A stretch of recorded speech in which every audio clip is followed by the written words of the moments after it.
wait, no. I know where my parents are. They're in, what's it called? The place, Soap and Lotion? Open Ocean. Open Ocean!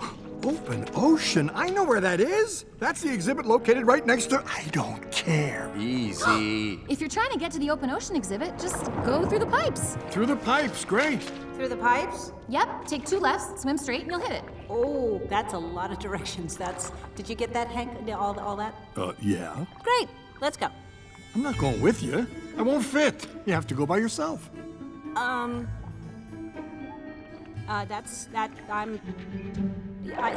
can't because I'm not so good with directions. Well, that's too bad. A deal's a deal. You wanted to find your parents? That's how you get to them. Now give me your tag. But Hank, I can't go in the pipes alone. I'll forget where I'm going. Not my problem. Tag. Ellen, thanks very much for being with us today.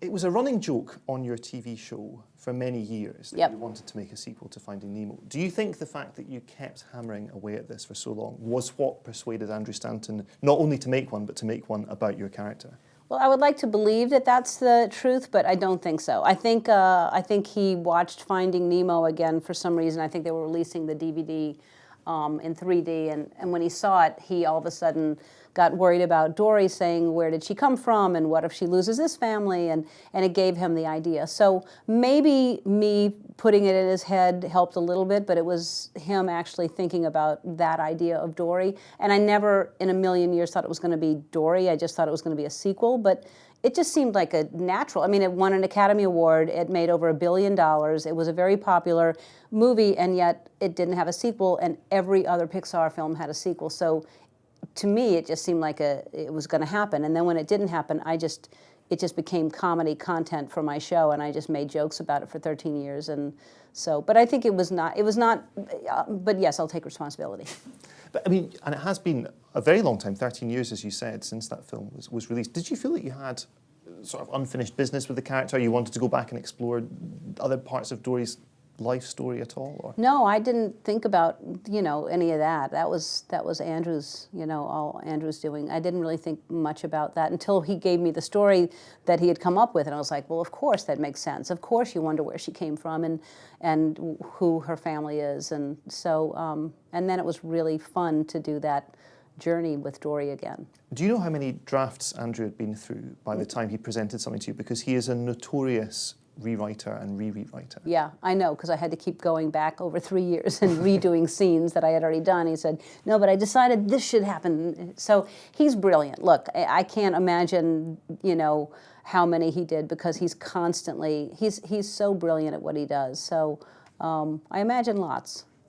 Did you have any input into what happened in this film at all? I mean, in terms of building the actual story, because you can tell from the dialogue, I think, that in the recording booth, you had a lot of leeway in terms of, what Dory says. Yeah. But in terms of shaping her actual journey? No, not story-wise. I didn't have anything to do with that. That was all Andrew. But as far as just jokes and rambling and going off on things or coming up with new ideas, he encouraged that for sure. Why do you think the original film, Finding Nemo, endured so well over the last 13 years? Because, you talked about its success, and it's not just in terms of when it came out, it made a lot of money at the cinema and then won an Oscar. Since then, I think it's one of the most rented or most streamed Disney films that have been made since then. Well, I think the most streamed Pixar. Isn't that crazy? I don't even know what to say about that. I mean, I hope that it shows, humanity at its best. I hope it shows that we all want to be non-judgmental and kind to one another, and everything that Dory is, and optimistic and hopeful, and not hold on to the past and not worry about the future. And I mean, I don't really know. I'd love for someone to analyze that and see why it's been so successful continuously. I think it's particularly interesting that Dory is the character who gives both films their motto. In the first one, just keep swimming. That's the line that everyone takes away from Finding Nemo. And in this one, a lot of people ask themselves, what would Dory do in any given situation? In fact, even at one emotionally low point, Dory has to ask herself, what would Dory do? Yeah. What do you think the kind of significance of that phrase is? What do you think Dory would do? Well, I think the significance of it is that her disability is her strength. I think that that's what that message is that he writes in the film, is that when she is so annoying to Marlon, and Marlon just thinks that she's the one holding them back, when he's in the situation, he's the first one to say, what would Dory do? And so I think that it means that he's stuck in fear and overanalyzing things and thinking of the consequences if he does this, and whereas she, because of her supposed disability, she doesn't think about anything. She just acts on her emotions, which we have all, as grown-ups, learned to ignore. We don't listen to our instincts, and we don't act on our own emotions anymore. We act on what we think other people will want us to do. So I think that's why the "What would Dory do" is so significant, because the disability is the strength. I think the sense in this film is that you have, in the first one, Dory was a comic foil really to Marlon during the journey, but in this one, obviously, she's centre stage. Does that affect the way in which you play the character at all? No, I mean, I basically played it the way it was written, and there's definitely an arc and a depth to it this time around that she didn't have the last time. The fact that she gets emotional, and there's that moment when, it was really touching. So it was really easy for me to cry because it was a touching moment. So, and that was, as a creative person, as an actor who doesn't get to do this much because I'm now doing a talk show, it was really great and challenging for me to bring myself to that emotion, to cry, and to get in touch with that. Because if you don't commit to it, and if you don't cry, and if you don't really feel those feelings, the audience isn't going to connect with it, because it's just going to be a cartoon on it. It needs to be human emotions. You need to connect so much with those fish that are finding the other fish that you're sobbing in a theater and forgetting that you're crying about fish. So that was really fun for me to explore. I mean, it's not that it was ever something that Pixar struggled with in the first place, but something the studio's become incredibly proficient with over the years is just planting these emotional grenades through the films, that suddenly, you can just, within the space of 30 seconds of, dialogue or animation or something, you can be a blubbering wreck. And when you're actually recording the dialogue, because all of that happens long before the animation itself is really serious work begins on that. When you're recording it yourself, can you already identify those moments and say this is going to be one of those bits, or does it only really come together later when you're watching it with the rough animation? No, Andrew is, as a director, he's sitting in the room with me, and he's saying, this is a moment where. Now, we don't want to give everything away here, but this is the moment after this long journey, and he describes everything that's going on visually, because I can't see it. But he says, and you're going to see this, and you're going to see this, and then when you turn around, you're going to see this. And it just was really, it was so moving and so touching that... Can I ask, without giving anything away here, is this the bit with the seashells? Yeah, like when he's describing, you're going to see, but until I saw the movie, the first, I've seen it twice now, but when you see it fanned out like that, and you see that moment, it's like, it's so emotional. And then when she turns around, it's not just that, they're still doing it. They haven't given up. They still have faith in her, that she's, no matter what they worried about and however long it's been, they're still doing it. They're still bringing the shells every single day. So I just thought that was just a powerful moment, and visually it became even bigger when I saw it. A similar kind of way, a lot of the humour in this film relies on, what I would call slapstick, even though it's in CGI animation. It's a real kind of physical comedy, particularly Ed O'Neill's character Hank, the octopus. The way in which he moves, it's like you're watching puppetry, or it's like an octopus that's somehow been trained in clowning. Now, clearly, none of that is in place when you're recording either. Yeah. How much of Hank or any of those supporting characters, how fully formed were they visually when you were recording? Not at all.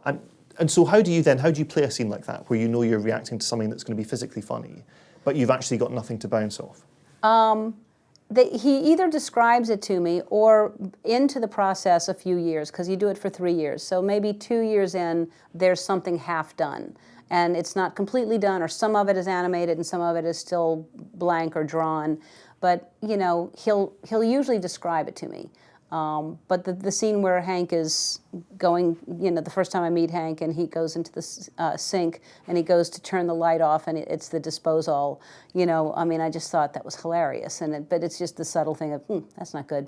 Like, it's just so, there are things that they say is going to happen. So I just, and then I think one of the things that I also came up with when I'm trying to read the sign and trying to help him find someplace, and I go, how can you see this place in one day? And I just would look at different things and come up with different things that, So sometimes when he's describing it to me, I just come up with lines, and sometimes it's, him just telling me what the scene is, and I come up with stuff. Was there a particular improvisation of yours that turned out to be difficult to put into animation? I mean, I'm sure. Come back to you and say, I wish you hadn't said that, because over 3 years, I'm sure there's tons of things that they could show me that I said that they made them do different things, but I don't remember. It's been 3 years, and I've said thousands of things in those 3 years in those sessions.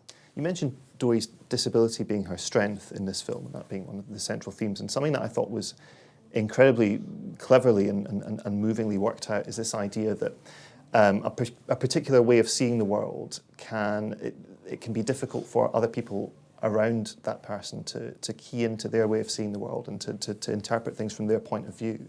And I was wondering, when you were playing this, did you sort of play it as being, okay, so we're sort of talking about autism here, or a speech impediment, or something like that? Did you have anything like any human analogues particularly in mind? Not really. I mean, I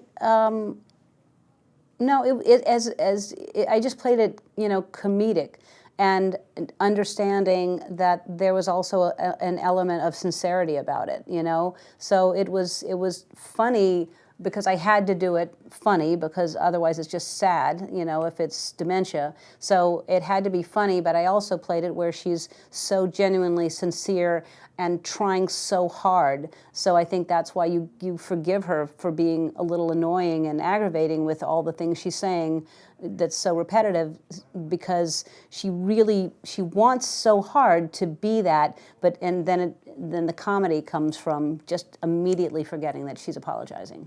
And particularly as well with these absurd asides like the whale talk that Dory recalls from her childhood. Right.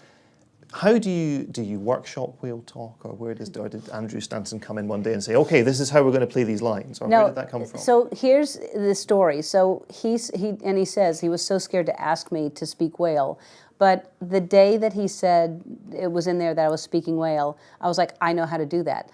I was in Hawaii like years before that, and there was a woman I was renting a house, and there was a woman next to me in another house that was doing yoga on the rocks, and she was standing on her head doing yoga on the rocks at the ocean and listening to whale sounds. And I don't know where you buy them. I guess at a new age yoga shop. I'm not sure, but they sell whale sounds. And she was just out there doing yoga, and you could just hear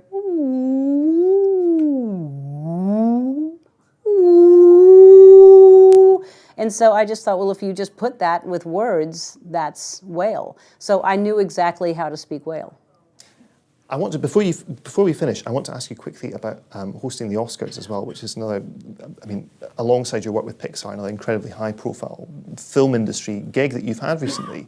The last year that you hosted, because you've hosted twice, and the last year was the year that 12 Years a Slave won Best Picture, which for me is just this kind of really iconic moment in the history of the ceremony, I think incredibly important. And then last year, which was only, I think, 2 years on, there was this enormous discussion about representation and about the fact that suddenly any non-white nominees had just seemed to drop out of the conversation. So why was there that gulf in those 2 years, do you think? And can you see things changing now? That's a great question, and I don't know why. Look, things aren't changing fast enough for anybody as far as representation in film. It's like it's still very much represented in film by white, heterosexual people, and I don't say anything bad. Some of my best friends are white heterosexuals, but I think that we need representation in film for people of color, for people who aren't just thin and beautiful, for people who, we just need representation of everybody. and that applies obviously to, you know, to people of color. But I don't know what's going on. I don't know. First of all, we need the movies to want to make them. It starts there, and then, you know, the studios have to approve them, and then you need people to write them and direct them and cast them. And I'm sure there's plenty of people that would like to write those movies and cast them. And maybe someday that's something I'll do. Maybe I'll make a movie with people that need to be represented. Maybe I look forward. Maybe that's my next goal is to make a movie like that.